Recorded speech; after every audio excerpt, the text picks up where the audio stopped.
ఇల్లు కట్టి చూడు పెళ్లి చేసి చూడు అంటారు. ఇప్పుడు పెళ్లి చేశాక కాపురం చేసి చూడు అని చెప్పాలి. ఎందుకంటే రిచ్ ఫ్యామిలీస్లో వాళ్ళ ఈగోస్ త్వరగా విడాకులు తీసేసుకోవడం, త్వరగా భరణాలు, అది కూడా అమ్మాయిలు అడిగే భరణాలు ఆస్తులు రాసిచ్చే అన్నట్టుంది. తాజాగా ఒక కేసు ఇదే జరిగింది.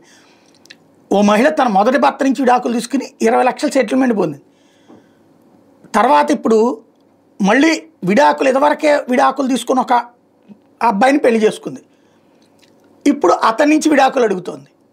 దానికి గాను 12 కోట్ల రూపాయల ఆస్తి కావాలట, BMW కారు కావాలంట, 4.5 కోట్ల రూపాయల ఫ్లాట్ కావాలట. ఇది తాజా డిమాండ్. పోనీ అమ్మాయికి ఏమన్నా చదువు ఈ సంజయ్ లేనిది పోషించుకోలేదంటే MBA చేసింది, ఇంజనీరింగు చేసింది. అంటే విడాకులు అన్నటువంటిది ఇప్పటికీ రెండో విడాకులు అనమాట. ఇక్కడ మళ్ళీ ఆస్తి సంపాదించుకోవాలి. ఇదొక ఆటగా మారిపోయింది ఇప్పుడు.